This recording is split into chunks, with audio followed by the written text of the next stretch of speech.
We are going to go ahead and continue our talk now with exponentials. So we use an exponential model, and I know I've been saying model for all these, but we could also probably say equation, and that probably would make a little bit more sense, so we're less redundant instead of saying model, but either way works. We use an exponential equation or model to model data when the y values have a common, and we've worked with these before, we should say common ratio between them. So again, we always check our x values, make sure they're going up by that same common difference here. They're just adding 1 each time. Common ratio means that we are multiplying or dividing by that same amount every time.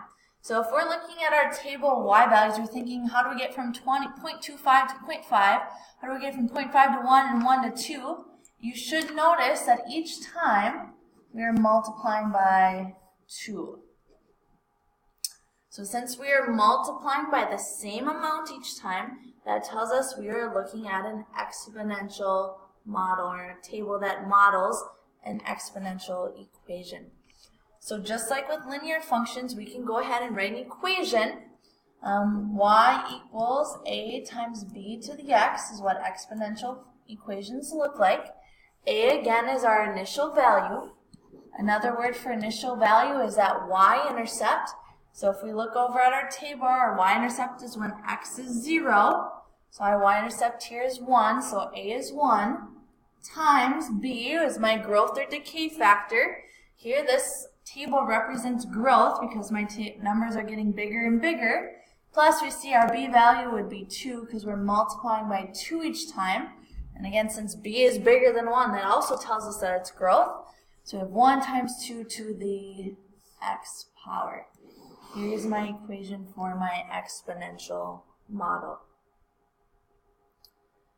Again, one more time, when we're talking about linear models, if we just page back here a little bit, I gotta shift my screen up.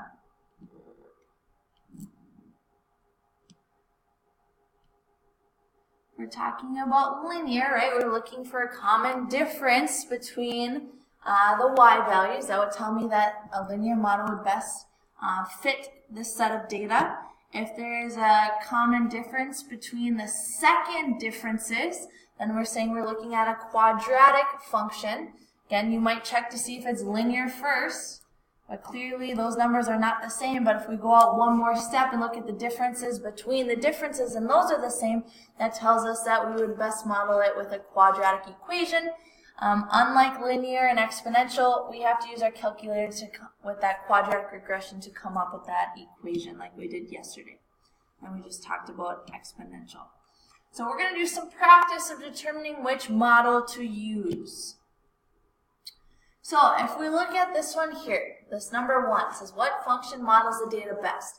Again, when I'm doing these, I check to see if it's linear first. So I always think, well, how do I get from 9 to 5? Well, I subtract 4. How about 5 to 1? Subtract 4. 1 to negative 3, subtract 4. Negative 3 to negative 7, subtract 4. Ooh, that looks nice. Since my common differences are the same, I could say it's best modeled by a linear equation. So I'm just going to write linear here. I know it doesn't tell us to write an equation, but it's good practice to do so, and I think I have you do that on the homework, so we're going to go ahead and do that as well. Remember, our equation for linear functions is y equals mx plus b. For this particular table, my slope is my rate of change, or the difference between all my terms. So it's going to be a negative 4x. B is my y-intercept. So again, that's when x is 0. When x is 0, y is negative 3, so I'd say minus 3. So there would be my equation for that first table.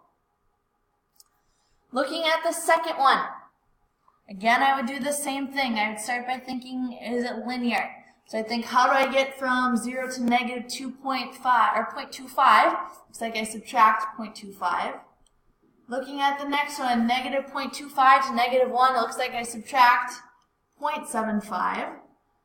Negative 1 to negative 2.25, I subtract a 1.25. And lastly, if I look at negative 2.25 to negative 4, it looks like I subtracted 1.75. If you're looking at those, I would tell you right away that it is not linear because those common differences are not the same. We should not just give up on this one and think, well, it must be exponential, because we should continue further and look at the second differences between these differences. So I think, how do I get from negative 0.25 to negative 0.75? Looks like I subtract a 0.5. Negative 0.75 to negative 1.25 is again a subtract of 0.5. And lastly, negative 1.25 to negative 1.75 looks like again I subtract 0.5. Since my second differences are the same, we would say that this table is best modeled by a quadratic function or quadratic equation. Again, on the test, I would have you use your quadratic regression on your calculator to come up with an equation. But since we don't have graphic calculators today or on our homework when we're working at home, we're just going to leave it as writing quadratic, and you don't have to come up with an equation for this. One more, and then I'll let you try a couple. This one is a little bit different here, just because they don't give it to us in a table. They give it to us as points. I think the easiest thing to do to start is just to make a quick table. I think that's the easiest way to visualize these values, and it takes just a minute or two to do so, probably even less. So I'm just going to list my x value on this side, y value on this side, so negative 1.5. And I go 0 to 1, 1 to 2, 2 to 4, 3 to 8. So I have my table, my x values have that common difference. We're just going up by 1 each time. So now I got to determine it if it is linear, quadratic, or exponential. Again, if you're not sure, I would just always go through the same steps. Go linear first, then check to see if it's quadratic, and then exponential last. However, if you're looking at this and maybe you just kind of can see patterns pretty easily, you think, well, from 0.5 to 1, I'm just multiplying by 2. 0 or 1 to 2, I'm multiplying by 2. 2 to 4, I'm multiplying by 2. 4 to 8, I'm multiplying by 2. If you see that right away, you definitely don't have to check linear and quadratic. You can just say, well, it's exponential. And again, we have to go ahead and make our equation because we can do that from a table, right? An exponential equation. If we recall, exponential equations look like y equals a times b to the x. A is my initial value. So again, I look at my table when x is 0, y is 1. Initial just means y-intercept again. So my a value is 1 times b is my growth or decay factor. Again, my y values are getting bigger as x increases, so it's definitely growth. We see that b is 2 because I'm multiplying by 2 each time to the x power. Again, we have to have that x as the exponent because that's what tells us that it is exponential. Hopefully this is making some sense to you. Like I said, we've really dealt with linear and exponential tables before. Quadratic tables are maybe just the one that are new to us. So what I'm going to have happen now is the sub's going to pause this video. I'd like you to try these three on this next slide for me, and the sub will resume the video in a couple minutes so that you can check your answers. Please, everybody, try them. Alrighty, hopefully you had enough time to look at these. I just want to touch on them briefly. The first one, you should have said that it's best modeled by a linear equation, because if you look, again, the x values have that common difference of adding 1 each time. So I can look right at the y values and it looks like I have a common difference of adding 2. Again, we should make our equation y equals mx plus b. My m is my rate of change, or my common difference, which is 2. So I say y equals 2x. Looking at my y-intercept, which is an x is 0, I get 2x minus 5. So there's my equation there. For number 2, I made a quick table just because it's easier to visualize that way. Again, my x values have that common difference. I'm just adding 1 each time, so we are good there.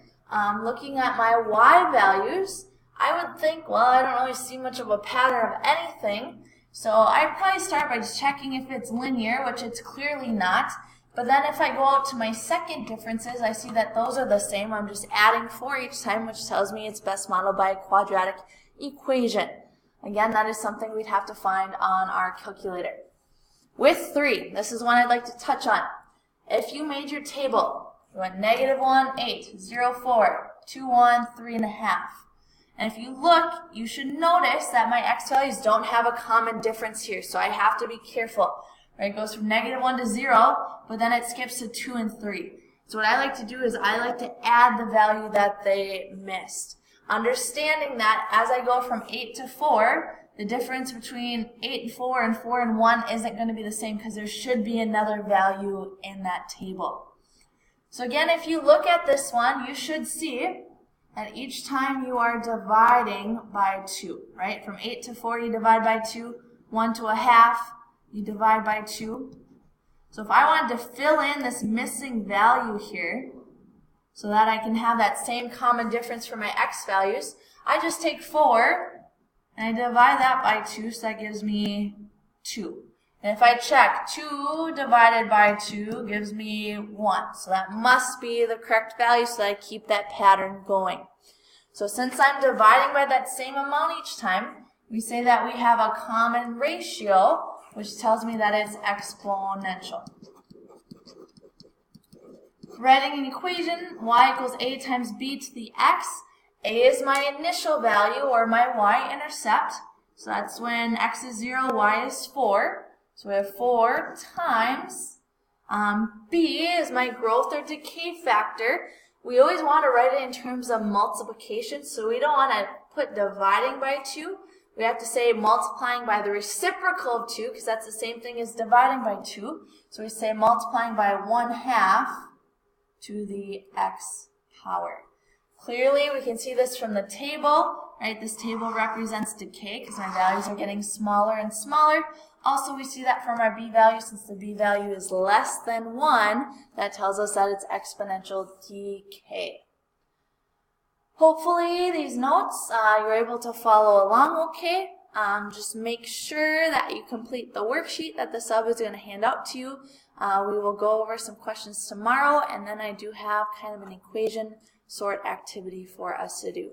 Please feel free to shoot me an email if you have any questions. Thank you, and please use the rest of your time wisely to work on your worksheet.